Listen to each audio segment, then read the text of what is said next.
That's 2 trips done. We got both hindquarters right here at the river.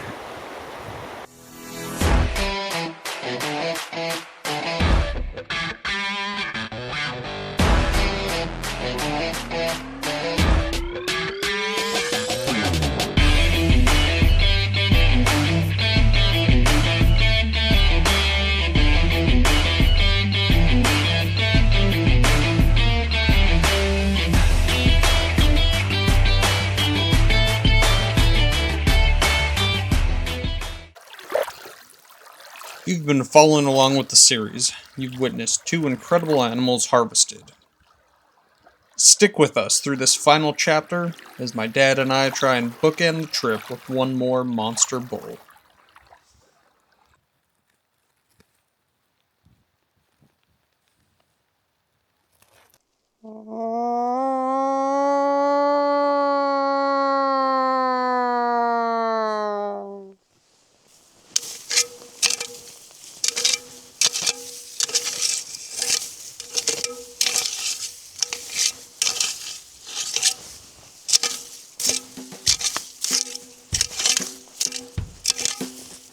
On day 0 of the trip, day 1, my boot lace, the boa system on my boots broke. The cable snapped.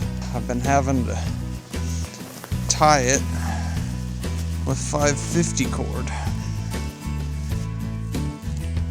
And it sucks. I had to thread the cable back through these eyelets, and that was almost impossible to do with the frayed end. I got just the bottom 2 done, and then I took the busted end of the cable and just wrapped it around as many times as I could so there's tension on there. But for the top, there's no easy way to fix that. I've been having to tie the top of my boot with 550 cord for almost 2 weeks now. And I got another 10 days.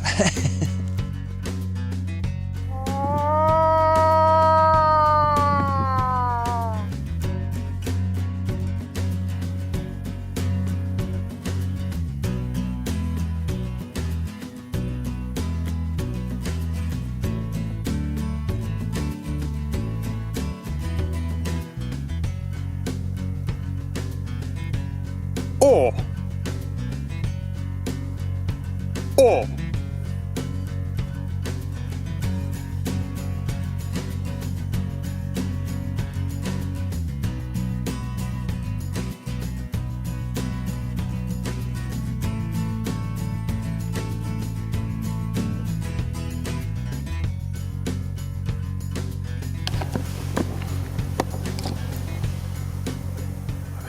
That's how you want to shoot them, right next to the tent.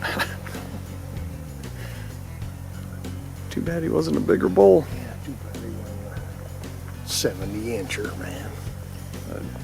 They're rutting, because I've been calling all morning. Dad spotted him 20 yards behind the tents. That's how close they have to be or I can't see them.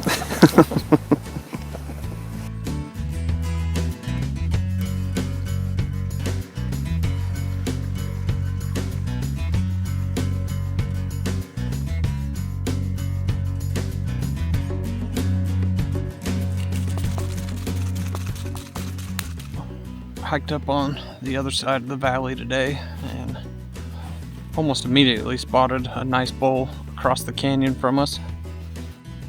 Gave him some cow calls and he responded.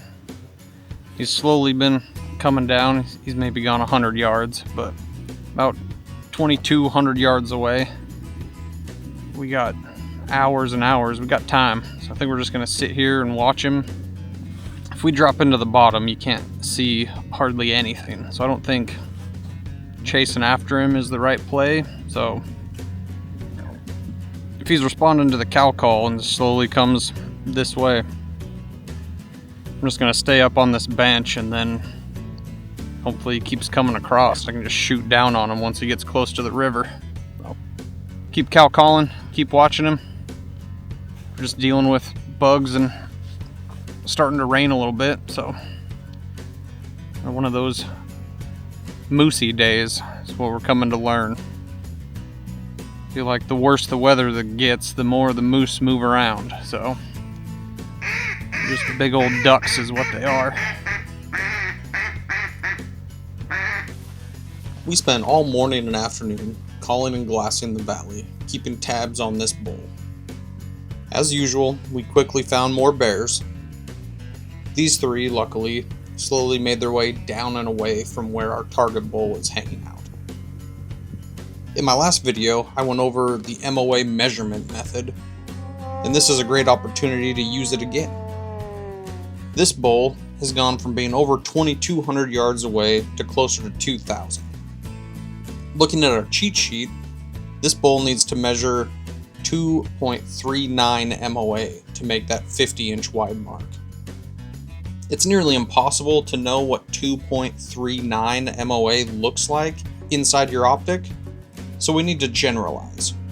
At 2,000 yards, it's difficult to see individual tines.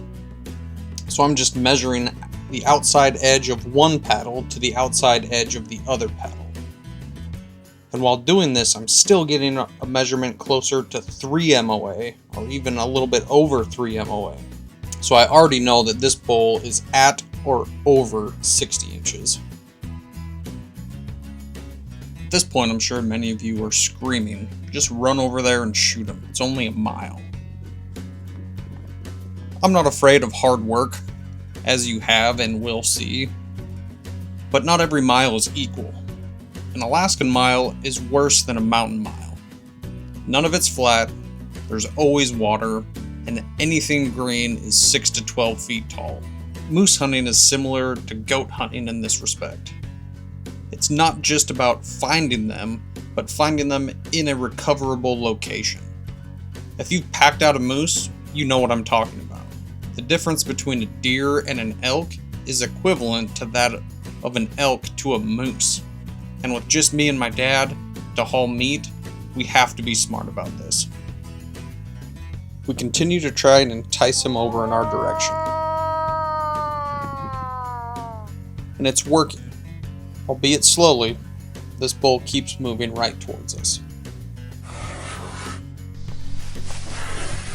He's gone from 2,200 yards to 700. I don't really want to shoot over 500 and would love for him to get to the river right down below us, but for some reason he hangs up at 700 and seems to completely forget about us. I can feel this bull slipping away. And, well, I'll let past me explain what happened. He's not coming towards us anymore, and he starts working down the valley, and I can't figure out why, because he's been responding to my calls all day, but now he's just completely ignoring it, and he's walking away. So it was like, oh, we're screwed. I glanced down the valley, and there's another bull working up, and those two are about to meet head on. They're about 300 yards apart and closing. So I looked at my dad and I was like, hey, I gotta go. And he just said, go kill a bull. So I dropped everything. I just ran down with the gun. My dad stayed up from our glassing spot and watched the whole thing. Came down, hit the creek, shot down another probably half a mile, and then beat feet into that clearing. By the time I got there, I could only see one bull. So it's so thick, all I can see is his antlers. So I'm crouched down and I'm getting closer and closer. Finally get to about 125 yards. And I finally get up on a little elevated tundra spot where I can see. All I can see is his antlers, and he's staring right at me, in my direction anyway. I was like, I just need you to turn a little bit.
Oh, baby.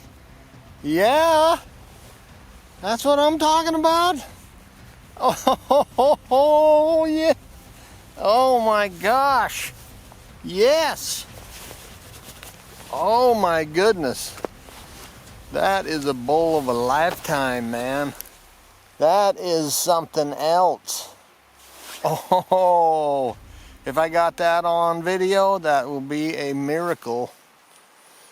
Oh. Woo!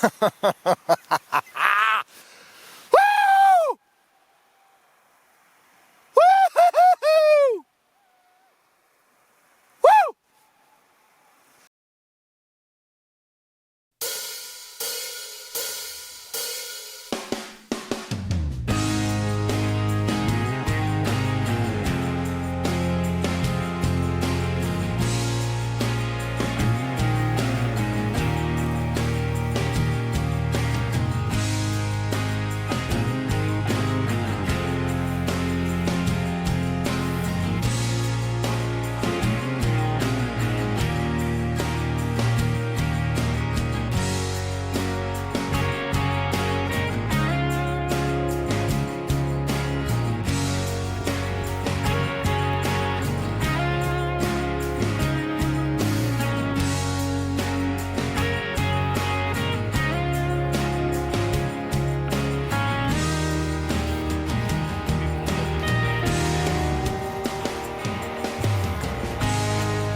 Whew.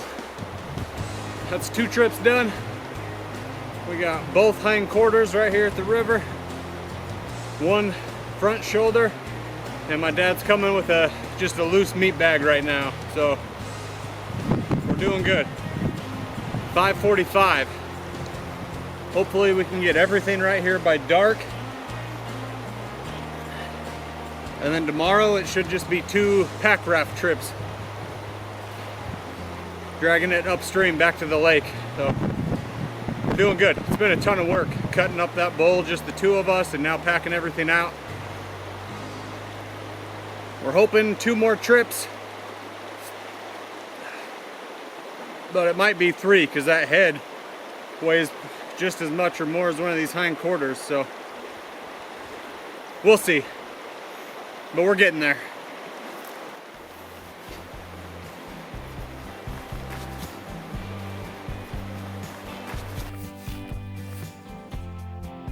Bear crap right in here, so we're gonna have to be pretty careful.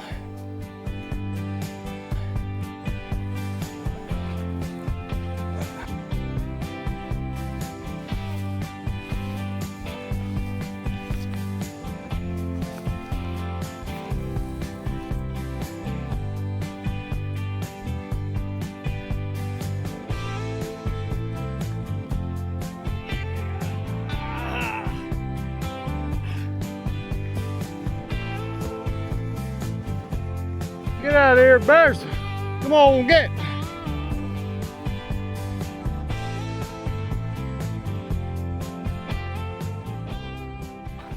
Right now, we're hiking back down the creek. It's the next morning. I just have the pack raft in my bag because we're gonna have to drag that whole moose up this creek back to camp. Oh, there she is right there. It was raining all last night, so we just covered up all the meat with a tarp and start dragging it up with the pack raft today. It's gonna take a few trips, but no bears mess with it, which is always a good sign. Glad we got it away from that gut pile. Ooh, look at that bowl. So when we were hauling meat yesterday, I was just ferrying gear, and I stuffed my camera, my bigger camera, in the tall weeds over here, and then forgot about it last night when we left. So it's been sitting out in the rain all night. I'm about to grab it and see if she's still alive. She's soggy, that's for sure.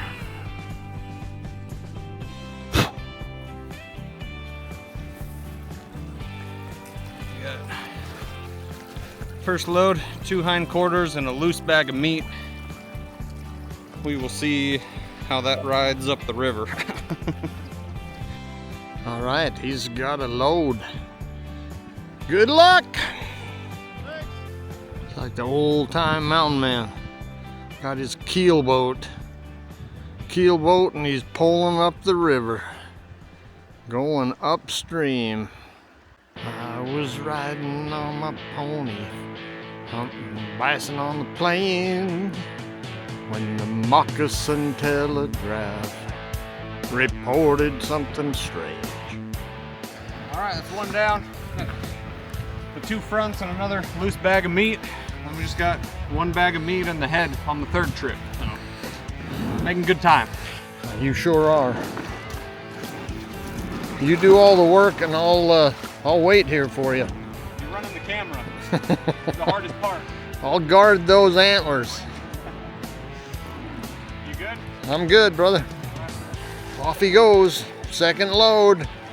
That looks a lot easier than carrying it on your back. There was someone building houses made from stone and log. There was bushes on their faces and funky looking dogs. They were loading off big bundles, triple wide moose pines.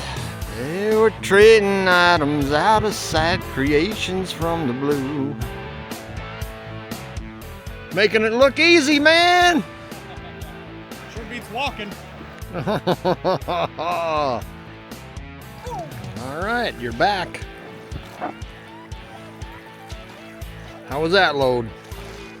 Not bad, that was easier than the first one.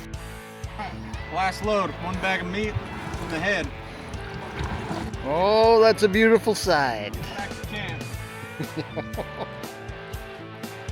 Tomorrow's our grand opening. Grab your lists and furs.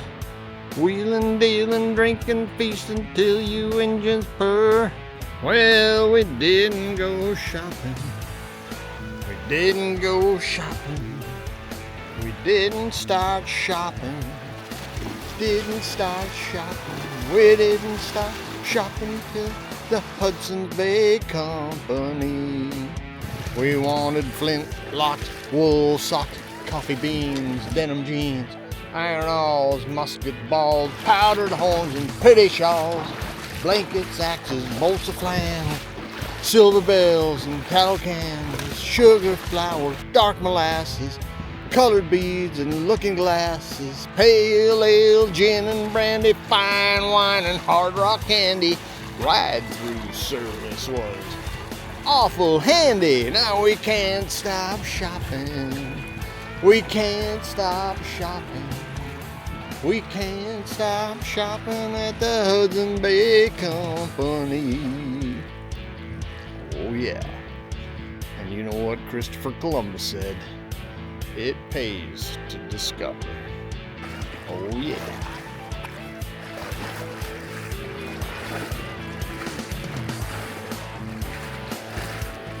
This is gonna be the 3rd bull moose that I packed out, and what I can tell you is that I don't care how close you are to the 10 or not, it's not easy.